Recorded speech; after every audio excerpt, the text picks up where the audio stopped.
Hey there, are you overwhelmed with the idea of finding brand new clients each and every month just to keep your freelance business alive? Hey, well, stick around because I'm going to show you 3 reasons why you should stop the gig finding treadmill and start building some valuable freelance relationships. Hey, my name is Matt Casner. I'm a freelance business coach, and I help purpose-driven professionals go from employee to boss by showing them how to turn their valuable skills and experience into a profitable and rewarding freelance business so that they can enjoy the freedom of being a successful independent business owner while serving the clients that they love. So I understand what it's like to have to find new clients. And believe me, there's nothing more stressful, there's nothing more overwhelming than to be sitting and waiting for the phone to ring or waiting for the email to come with the next job, the next client. And it's tough beating the bushes, trying to go out there and find new clients for your pipeline every month. There just really isn't anything that can match that kind of stress and overwhelm. However, what I want to share with you today is a strategy that I hope will help take away some of that overwhelm and some of the stress that comes from the need to have consistent work in your freelance business. I want to tell you a story about when I was a young freelancer. And like many of you, I was getting started. I had just a few clients in my portfolio, and I found myself just really working hard, trying hard, getting stressed out, trying to find new clients for my business. And, part of being a freelancer, that kind of comes with the territory. However, when you start to see your clients in a little bit different light, then I think you can find a little bit of hope. And I think if you stick with me here, some really profitable and successful long-term strategies. Today in this gig economy, I mean, everybody is looking to find the next job. They're out hunting on Upwork and Fiverr. And it's like, all of these clients are, throwaway clients. You get one job, you do it, you find the next one, you do the client's job, you move on to the next one. And it's this cycle and this cyclical treadmill that we're on. And it creates a lot of stress because while we're working on, a project, in the back of our mind, we're thinking, where's the next one going to come from?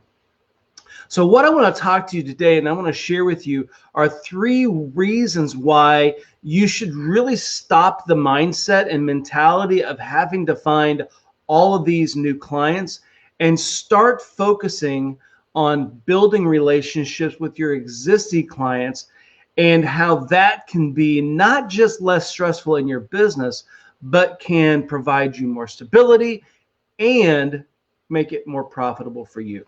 Okay, so reason number 1 is building relationships is far less stressful than finding a new customer. And this is true in business in general. When you have got one person to buy from you, whether you sell cars, whether you sell flowers, whether you are a grocery store owner, when you sell crafting, projects, when someone becomes your customer, it's much easier to sell to that person again than to go out and find a new customer. Marketing statistics don't lie, and that people will spend way more money to find a new customer than it will be to keep an existing customer happy. And so we should take a little bit of advice from that and recognize that the clients that are already in our portfolio have already done work with us. And if we've done a good job serving them, should be easy to get work from again. Now, depending on who your client is and what kind of work schedule they have, your success may vary. But when I go into a relationship with a new client, immediately I don't start thinking about who my next client's going to be after them. Rather, I start to invest into the relationship with the client that I have, and I start to build an affinity with them. I start to learn about their business. I start to learn about their brand, what their business goals are. And at first project that I have with them is a terrific primer to really get in and start building relationships with the people that work for that business. The goal in my mind is to always create a long-term engagement. It's to always create an opportunity for myself to be able to do work long after the initial project is over. Okay, I'm looking for opportunities to where I can jump in either on a regular basis or on a periodic basis. I want to be the person who kind of becomes that go-to guy for that business and be able to solve a specific problem that that business owner has. The more that I get to know that business owner, the more that I understand their business, and I can become a better problem solver for them, and they have a trusted resource in me that's consistent and trustworthy. Okay, so number one, it's way easier to build relationships with an existing customer than it is to go out and find a brand new customer. All right, reason number two, when you build trust with your client, they're going to be more apt to call you. When you have a relationship with your client that is built on trust, when you serve your client with integrity, and when you are fully invested in playing as a part of their team, they're going to have a value built into you that will help carry you month after month after month. When I got my first retainer, when I got my first client that hired me on retainer, that was a sign to me that this customer really values what I bring to the table, so much so that they want me to be available on a monthly basis, and they're willing to pay me every month for a piece of my time. Okay, and getting that first retainer was a bit of an aha moment for me, because then I'm like, so I'm going to be invoicing this client not just this month, but next month, and the month after, and the month after, and the month after. And when you have that steady trust built with a customer, you can start to build a long-term relationship that will provide you with some consistent ongoing income.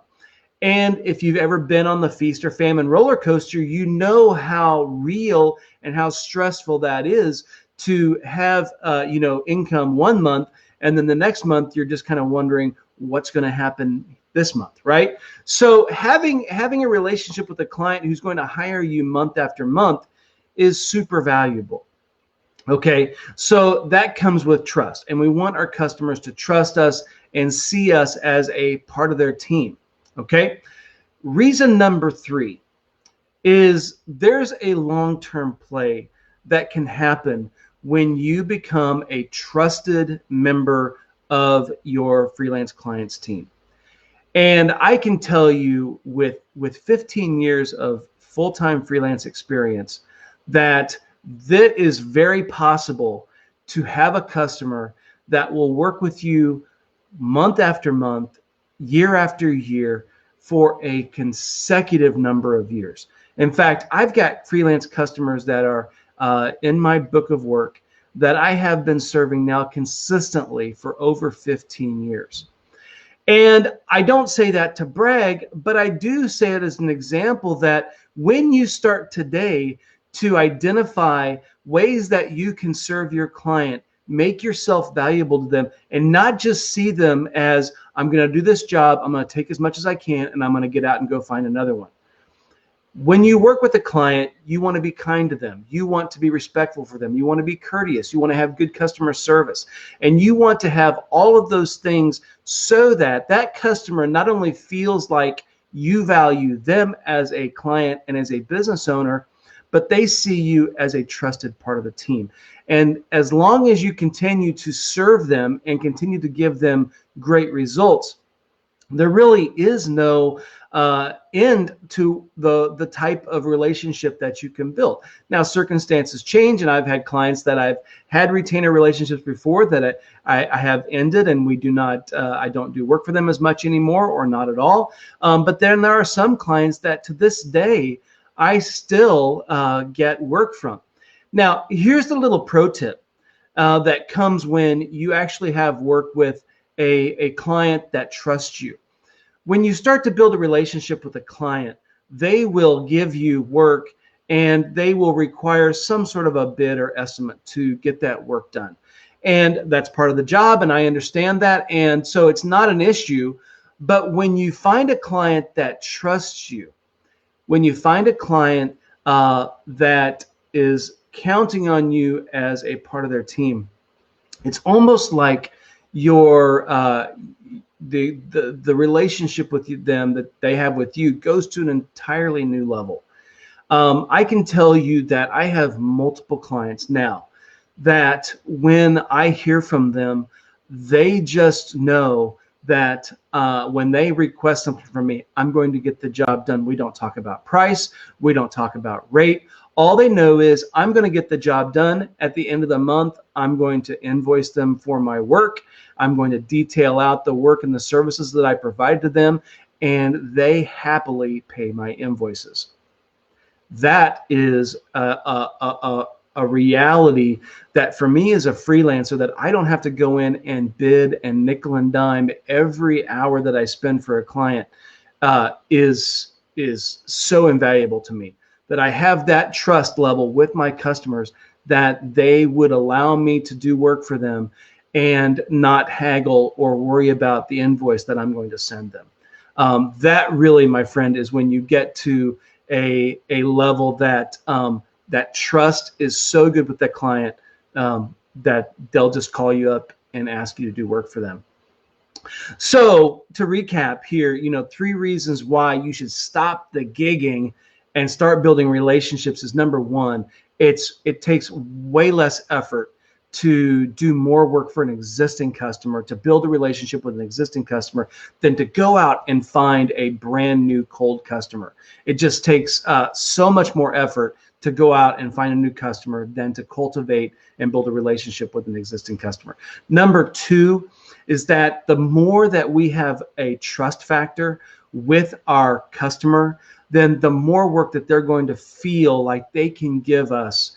And it will give us more opportunity to create opportunities to solve problems and get more work from those customers. And number 3, there's the long-term play that we can have impact in our customers' lives, not just for a short term, but extending into months or even years. And the lifetime value of a client at that point can be very, very significant, and can help make your freelance business even more profitable. So I hope that these tips will help you start thinking about cultivating relationships with your existing clients and investing time with them, and not spending as much time going out trying to chase down cold leads. You may need to do a little bit of both, but don't neglect the customers that are already in your book of work, and let them help you build your freelance business. Okay. Hey, are you a podcast fan? If so, I've got some great news for you.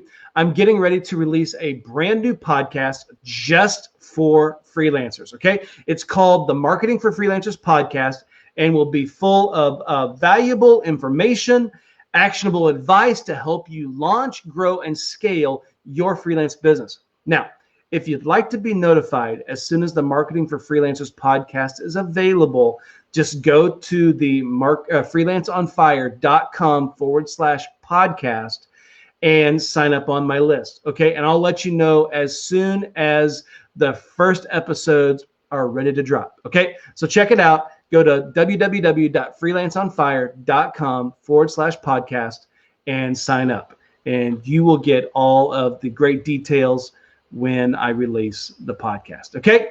All right, guys, that is all for now. I hope you have a fantastic day. I'll talk to you soon.